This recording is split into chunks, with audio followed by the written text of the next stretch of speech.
Добро утро и од мене.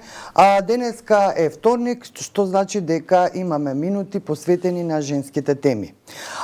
А во нив деновиве слушнавме за еден проект кој што допрва треба да почне меѓу Реактор и Хера, кој што прв пат, кога се работи за семејното насилство, ќе се обратат на мажите, бидејќи како што кажуваат сите истражувања, мажите во 90% се всушност сторители на родово базираното насилство, на семејното насилство. По тој повод наша соговорничка денеска е Васка Лешовска, програмски координатор во Реактор. Добро утро, ако ја имаме Васка на Зум линија. Здраво, да. Здраво, Сашка. Здраво. Добро утро. Да видиме сега за што се работи во овој проект. Прв пат, имено во нашава држава, ќе се отвараат или сакате да отворите или да препорачате отворање на советувалишта за мажи, кога се работи за семејното насилство. Токму така. Во партнерство со Хера и со поддршка од нашите партнери од Австрија, Асоцијацијата за машки и родови прашања Стирија од Грац и со финансиска помош од Сојузното министерство за социјални прашања, здравство, грижа и заштита на потребувачите, целиме кон воспоставување на мултипрофесионална превенција од родово базирано насилство. Проектот ќе започне со констатирање на состојбите во широка консултација со представници од националните институции, граѓанските организации и професионалците од областа, и потоа ќе преминеме кон развивање на финансиски и технички концепт за воспоставување на советувалишни центри за мажи, за примарна превенција, тоа е за спречување на насилството пред истото да се случи, и за секундарна превенција, односно за работа со сторители со фокус на безбедноста на жртвите. Како резултат на проектот се предвидуваат и тренинг програми кои што би овозможиле функционирање на такви центри, и два национални акцијски планови за примарна и секундарна превенција. Реактор секогаш ги базира своите проекти врз своји истражувања. Всушност и истражувањата се една од главните активности што ги имате во Реактор. Па врз кои истражувања ќе се темелат овие советувалишта, бидејќи вашиот план, колку што можевме да разбереме, е всушност да овие советувалишта бидат сепак на државно ниво, односно надлежните институции да ги превземат на некој начин. Да, истражувањето конкретно за развој на овие советувалишни центри, всушност за воспоставување на ефикасна превенција, допрва ќе следи во смисла на констатирање на состојбите за преваленцата и институционалниот одговор кон родово базираното насилство. Меѓутоа, предност на овој сеопфатен пристап кон превенцијата е тоа што препознава дека насилството не се случува во вакуум. Всушност, родово базираното насилство е рефлексија на родовите јазови кои што го произведуваат структурното насилство и го подредуваат жените во позиција на нееднаква од една страна и наративите за токсична маскулиност кои што го перпетуира насилството. Например, една од наједноставните статистики е статистиката за вработеност. 45,3% од жените во Република Северна Македонија кои што се на работоспособна возраст се вработени, споредено со 63,7% од мажи.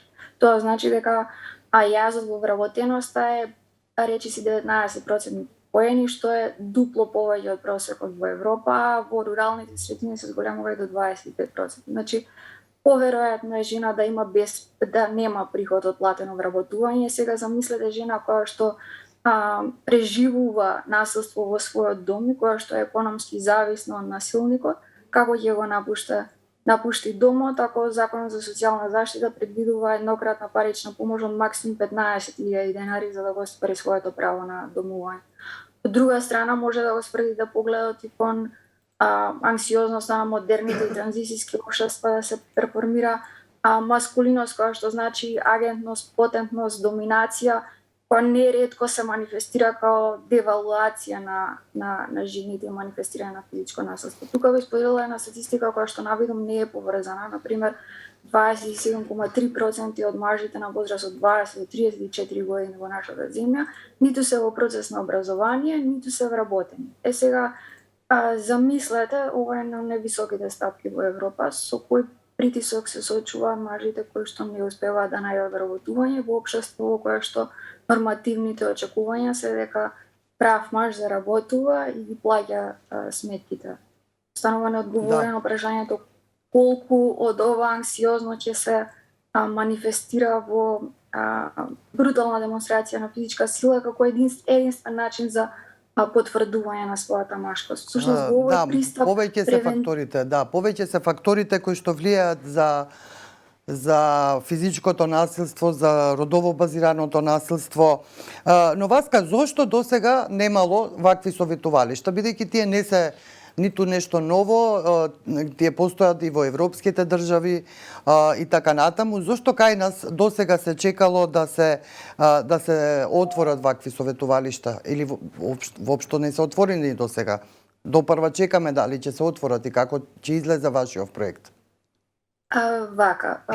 Хера, односно првиот семеен центар на Хера, единственото советувалиште во моментов кое што според стандарди нуди советување за жртвите, децата, членовите семејства, меѓутоа и за сторителите. Зошто до сега не се отвориле вакви советувалишта, повеќе немам одговор, веројатно одговорот треба да го упатиме и кон сите нас, меѓутоа и кон институциите, затоа што одговорноста е споделена, меѓутоа ова е заеднички напор да се направи нешто во однос на ова, со споделување на меѓународни искуства, како што споменав преку нашите партнери од Австрија, меѓутоа и со осетливост за нашиот социоекономски контекст, со тоа што превенцијата во овој смисол не би значила само спречување на насилство, туку спречување на насилство преку интегрирање на вредностите за грижа, значи социјална промена која што значи дека вистински маж не е само оној кој што не удира жена, туку вистински маж е оној кој што се грижи. Затоа што и нееднаквостите во доменот на грижа се едни од клучните нееднаквости кои што се перпетуираат и ги доведуваат во позиција на нееднаквост мажите и жените. Вториот проект за кој што сакавме да спомнеме, барем бидејќи немаме и толку време целиот да го разработиме, е кампањата која што Реактор ја почна вчера, ми се чини, против сексуалното вознемирување на работното место. Значи, тоа според законот кај нас се смета за дискриминација, следува затворска казна од 6 месеци до 5 години или 10.000 евра, парична казна. Зошто сега повторно се покренува ова прашање? Дали според вашите истражувања има некои податоци кои што укажуваат дека е потребна ваква кампања? Сексуалното вознемирување на работното место е еден од најфлагрантните облици на родово базирана дискриминација, која што го повредува достоинството на работничките и нивните работнички права. Ние направивме истражување кое што го објавивме во 2019 година и според истата методологија го повторивме истражувањето и оваа година. Истражувањето го правевме заедно со, тоа се спроведува и во други 5 земји од Западен Балкан, Косово, Србија, Албанија, Црна Гора и Северна Македонија. И она што за жал се потврдува е дека наодите се слични 2 години подоцна и се само индиција дека сексуалното вознемирување на работното место е вообичаена појава и за жал неретко нормализирана. Се актуализира од секојдневно сексуализирање кое што е тривиализирано како хумор од колегите и надредените до посериозни форми кои што се поврзани со непријатни допирања или присилби и обиди за силување. Она што вознемирува е што многу малку од жртвите се осмелуваат да го пријават насилството, дури постои значителна пропорција на жртви кои што не или преживувачи, жени кои што преживеале насилство, кои што не го споделуваат ниту со најблиските. Во најголем дел од случаите насилникот е маж кој што е на повисока хиерархиска позиција. Тоа значи дека асиметриите во мој се инхерентни, речам, на сексуалното вознемирување на работно место. Состојбите значи не се променети од 2019. Вие спроведувате ново истражување и се надевам дека кога ќе го завршите, повторно ќе се слушнеме и ќе можеме да ги дознаеме овие податоци до кои доаѓате.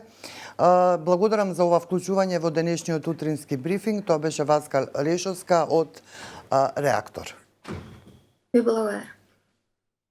И Васка е уште може би на линија. Сашо Ордановски е Васка, да, ве одјавивме што се вели, меѓутоа, ако ми дозволи Сашка, овие теми кои ги разговарате се теми кои што се длабоко влезени во културата на средините.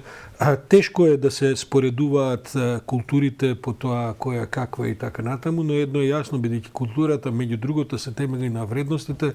Вредностите се едни од најспороменувачките квалитети на културните заедници. За да смените темелни вредности, например, духовитоста со која се разбира вознемирувачка со женскиот пол. Тоа е нешто што веројатно треба онака огромен процес во социализација, во образование, па да чекаш за една генерација промена.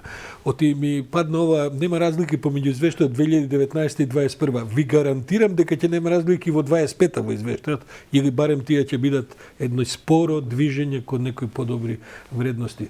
Да, има начини како тоа да се забрза со нормативи, значи влезеш па почнеш да казнуваш, да предупредуваш и така натаму, и тоа треба да правиме, ама другото е во семејствата, другото е во процесот на образование, медиумите и така натаму. Така треба да им се даде гласност на овие проблеми што ние се обидуваме да го правиме. Да, благодарам за овој инспиративен разговор утро.